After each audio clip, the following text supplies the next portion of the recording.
Gente, nossa última aula de parenteral, né? Em que a gente vai começar a falar, e aí sim, a gente precisa chamar vocês a atenção, que aí começa as duas parenterais em que a gente tem mais acesso, que usa com mais frequência e tem que se ter muito cuidado. A intramuscular é a primeira. A via intramuscular, já está dizendo, é no músculo e é utilizada para administrar medicamentos irritantes. Ou seja, aquelas medicações que por outras vias não vai ser conseguido, ou o volume é maior, e por ser uma via até menos dolorosa, de todas é a menos dolorosa, considerando-se que existe menor número de terminações nervosas no tecido muscular profundo. Então, assim, a intramuscular, a sua absorção ocorre mais rapidamente que no caso da aplicação subcutânea. Devido à maior vascularização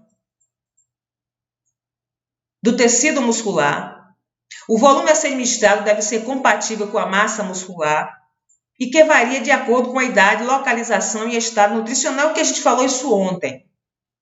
Então, assim, quando você quer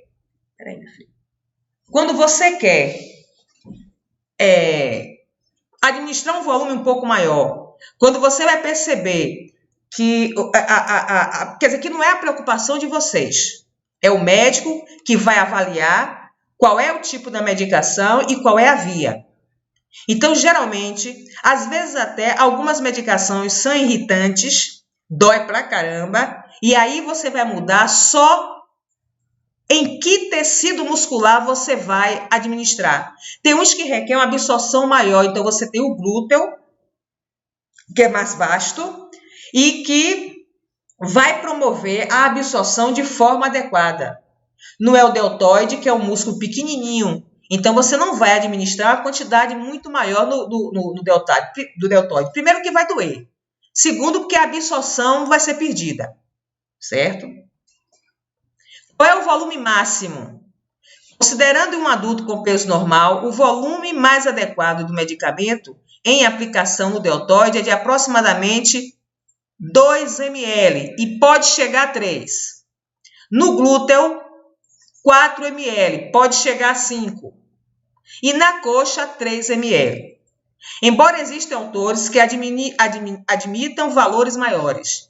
De qualquer maneira, qualquer quantidade maior que 3 ml deve ser sempre bem avaliada, pois pode não ter uma adequada absorção. Então, assim, no deltoide até 3 vai. Agora é o seguinte, é o que eu disse, você vai ter que avaliar. Uma criança, uma pessoa que tem uma massa muscular muito pequena, então você faz essa avaliação. Mas é o que ele disse aqui, peso normal. O volume adequado no deltoide 2, no glúteo 4 e na coxa 3. Aqui, mostrando para você o músculo e mostrando a seringa com agulha. E olha o que eu disse, o ângulo 90 graus. Ó, ângulo 90 graus. E essa agulha vai ser introduzida por inteiro. Certo? Então, essa agulha, na hora que for administrar, ela vai administrar introduzida até a sua base. E tem que se ter uma técnica adequada. Qualquer pessoa pode dar uma intramuscular? Depende. Tem pessoas que você diz assim, olha, fulano tem uma mão leve. Mas é a técnica, é a forma, não é tiro ao alvo, é segurança. E isso vocês vão aprender em fundamento de enfermagem. Aqui está os locais, e você pode dar no deltoide. Aqui tem o profissional fazendo uma mensuração, que eu ensino essa mensuração, mas eu prefiro que você consiga visualizar o deltoide. Você tem o glúteo, e que repare que tem uma cruzinha aqui, e que é o contrário do que muita gente pensa, que você tem o glúteo, a massa muscular toda essa daqui, ela é grande, então a área é maior, cuidado. Ao contrário, O glúteo é maior, mas a chance de você colocar o risco de um acidente grave com o paciente é muito maior do que no deltoide. Por quê? Porque aqui no glúteo tem essa estruturazinha que passa aqui, ó, que é o nervo ciático. E vocês sabem, aprenderam em anatomia, que o sistema nervoso, né, o tecido nervoso, uma vez lesado, nunca mais se recupera. Nunca mais. Então, quando você vai administrar, você faz uma cruzinha, que ao contrário de que alguns autores falam, faz uma cruz aqui no meio, eu não faço isso. Você vai medir com base no espaço interglúteo, faz a sua cruz e no quadrante mais externo, quanto mais externo possível, melhor e mais longe do ciático. Porque, às vezes, tem pessoas que falam assim, poxa, a enfermeira foi dar a injeção, quase dava na minha barriga. Mas é porque é isso mesmo. Quanto mais longe do ciático, quanto mais externo, menos risco de você alcançar o ciático. Aqui você tem a gravura, ó, da agulha por inteiro dentro do músculo. Mas aqui você tem, ó, na coxa você pode dar tanto no vasto lateral da coxa quanto no anterior da coxa. Né? Aqui no lateral, aqui também ainda é no lateral, mas você pode dar também na face anterior, na frente da coxa. Essa parte aqui é ensinando mais ou menos como é a técnica em Z. É uma técnica que é pouco utilizada, mas é muito boa quando você quer dar uma medicação oleosa, porque ela evita o refluxo da medicação. Quem toma anticoncepcional sabe disso. Você vai tomar, já leva um pedacinho de esparadrapo, porque de forma errada o profissional administra e vai lá e coloca, tira a agulha e bota logo um esparadrapo em cima do furo que fez, para poder evitar que a medicação volte. Não é assim que faz. Você vai administrar com a técnica em Z, né? Complicações mais comuns da intramuscular: formação de nódulos, fica duro o local, abscessos, dá pus no local, necrose, morte do tecido, lesões no nervo, foi um acidente que causa, inclusive, a perda da sensibilidade dos membros inferiores. Então, você tem formação de nódulos, o local fica duro, abscesso, formação de pus, necrose, a morte tecidual e a lesão do nervo, que aí, no caso, o nervo ciático.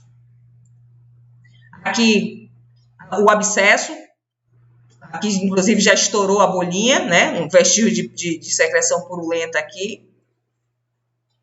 Muitas vezes até, na hora que você vai administrar, você vai perceber isso quando estiver fazendo em fundamentos. Você administra e aí, por um motivo qualquer, a agulha está saindo, você está introduzindo a medicação e não está percebendo que a agulha está saindo. E aí você está introduzindo, ao invés no músculo, em tecidos mais superficiais, aí pode acontecer essa necrosezinha aqui. Bonita ela, né? Aqui você tem um nervo ciático, só para demonstrar onde é que ele passa. Ah, mas ele passa no meiozinho certinho, tem espaços laterais, cuidado, viu? Porque a depender da massa muscular do indivíduo, cada um tem seu... Ele não é fixo aqui, ele passa aproximadamente na região central, né, do glúteo, e que você não pode correr o risco. Então, quanto mais para fora você fizer, melhor. Aqui está as angulações. Como a gente já viu até agora, a intramuscular, a subcutânea e a intradérmica, repare, a intradérmica 15 graus, a gente já falou, a subcutânea 45 graus, ó, 15, 45, e a intramuscular 90, ela fica retinha. Voltando a dizer que a subcutânea, se estiver sendo administrada com agulha e seringa de insulina, ela faz esse ângulo daqui, não esse de 15 graus. Você só vai fazer com ângulo de 15 graus se a agulha for normal, aquela agulha grande. Aqui, da mesma forma, uma outra gravura só demonstrando a angulação. De novo, outra gravura com as angulações. Eu gosto de colocar várias gravuras para você ter uma ideia, né? Tem pessoas que não percebem em uma, vai perceber em outra. Aqui ele já fala da endovenosa, mas a endovenosa é a próxima, eu prefiro. Ele aqui está lhe dizendo, ó, que vai o vaso. Onde está o vaso, onde ela vai alcançar. Vai ser nossa próxima via. Ela aqui. Essa endovenosa, gente, é a via que todo mundo gosta, né, de pegar a veia. E eu digo sempre o seguinte, um aluno meu, pegar a veia, às vezes você não consegue, e muitas vezes causa uma frustração. Então, assim, se você, no estágio, faz todo o procedimento e não consegue funcionar uma veia, mas você usou toda a técnica, o seu supervisor não vai lhe dar uma nota baixa por conta disso, eu tenho certeza. Porque o pegar a veia, muitas vezes até o próprio enfermeiro ele não consegue pegar, né? O profissional que realmente pega de olho fechado, só no tato, é o pessoal do laboratório. Mas muito poucos os enfermeiros conseguem pegar logo de primeira, a não ser que seja uma rotina, e aí, pela rotina, ele já consegue funcionar a veia numa boa. Então, ela é utilizada quando se deseja uma ação rápida do medicamento, ou quando outras vias não são propícias, ou quando o volume é grande demais. Repare, na intradérmica, meio ml.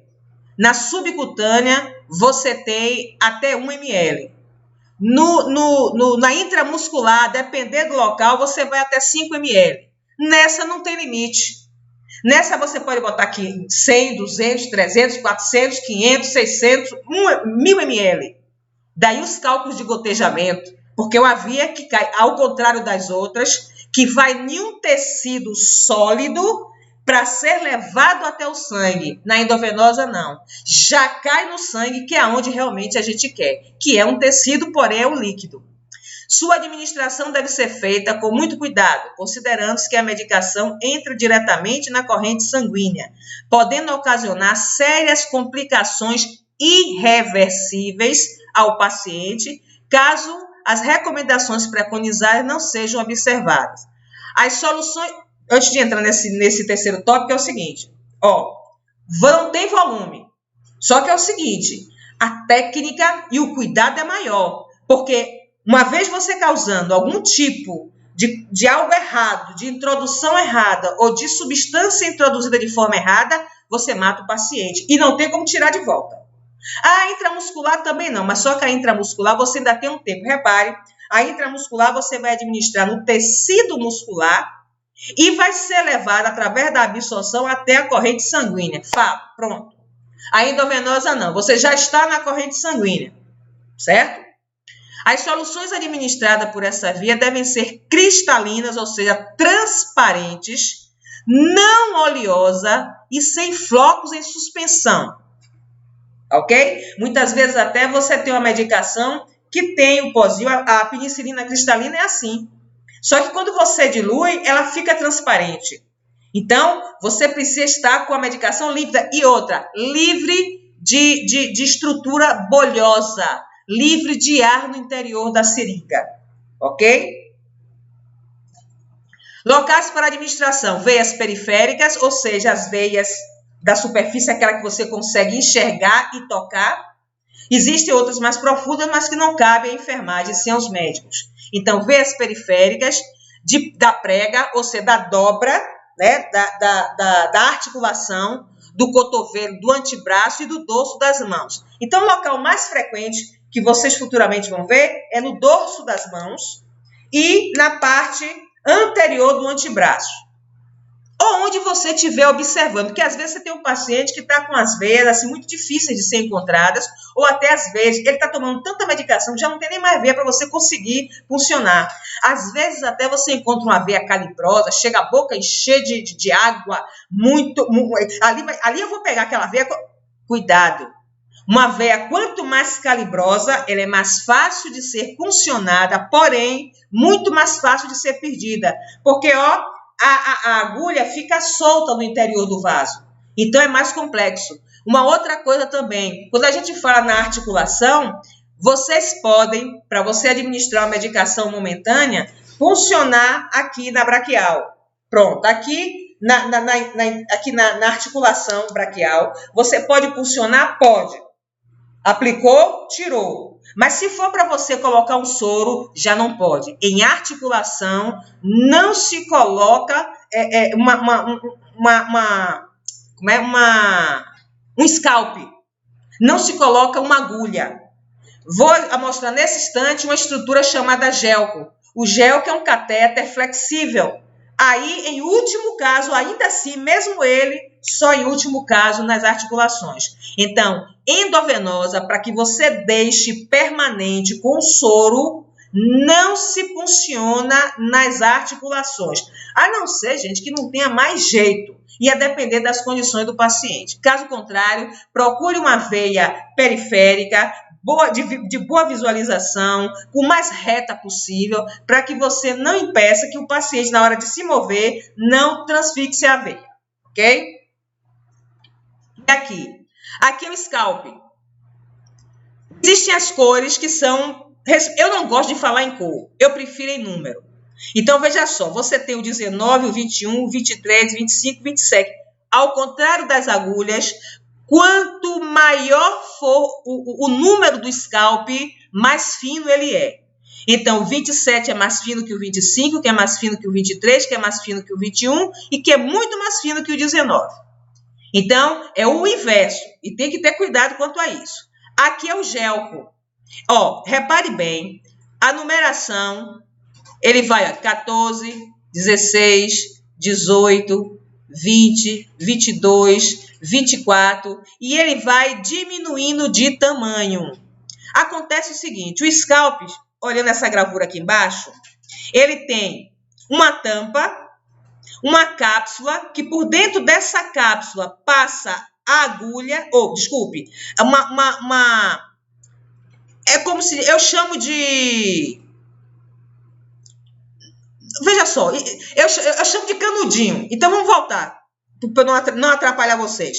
Você tem a cápsula, que é para proteção, a proteção final, né? Uma capa mais grossa. Você tem uma agulha pré-lubrificada, essa agulha não fica no paciente, e você tem um catéter de teflon, que é esse que eu chamo de canudinho, e um caninho flexível. Imagina um canudo que você bebe água, só que ele bem fininho, certo? Por dentro dele vai passar a agulha. Essa agulha vai entrar aqui e eles dois vão entrar aqui dentro. Na hora em que vai ser administrado no paciente, a agulha é só para abrir o caminho. Depois que entrou, você segura, tira, fica só esse catéter de teflon, esse canudinho plástico. Então, assim, precisa de uma técnica, é algo muito bom, só que é um equipamento caro, mas é muito utilizado no hospital, mas que precisa, quem sabe administrar no scalp, sabe pela metade o gelco. E aí vocês vão ter a oportunidade de pelo menos ver a prática de como é que funciona. E lá no estágio você possivelmente vai ter a oportunidade de praticar. Aqui é só outra estrutura que eu coloquei, que faz uso para as medicações. Isso é quando você vai vai armar um equipo, né? Ou seja, um equipamento para você funcionar, né? Que fica no equipe e o Portflix. Deixa eu só chamar a atenção de uma coisa. Quando você está administrando a endovenosa, você tem alguns cuidados. Eu disse que você não pode ter bolhas de ar, tem que ser uma medicação cristalina, sem nenhum elemento em suspensão, e na hora em que você está administrando essa medicação, você tem que administrar o mais lento possível. Ele chega a ser tão lento que às vezes dá a impressão de que a medicação não está entrando, e está. E a todo instante, você tem que estar perguntando ao seu paciente se ele está bem, se está ardendo. Olha, seu José, se estiver acontecendo, se o senhor estiver sentindo alguma cor no local, ou algum tipo de sensação, o senhor me avise. Porque, como está indo diretamente no sangue, possa ser que haja algum tipo de intercorrência. Então, assim, é uma medicação, é uma via poderosa, porém, que incorre em risco. Nenhum tipo de via, nenhum tipo de medicação deve ser administrado ao paciente e simplesmente depois que administrou, tirou tudo, guardou, saiu, tchau, que o senhor durma bem, que o senhor tenha um dia maravilhoso. Não, você tem que estar sempre voltando ao paciente para ver se ele está bem realmente. Então, durante o espaço de aproximadamente até 1 hora, volta lá, seu José, como é que está? Tudo em paz? certo? E vocês vão ver que quando vocês colocam o soro, quando vocês equipam com o soro, a preocupação é muito maior, porque ele vai estar lá com um equipamento que é intermitente. E a atenção deve ser bem maior, porque ele vai ficar aqui ali, às vezes até 24 horas, 48 horas, a depender da orientação médica. Pronto, gente. Essa foi a última via, né, que eu tive para vocês.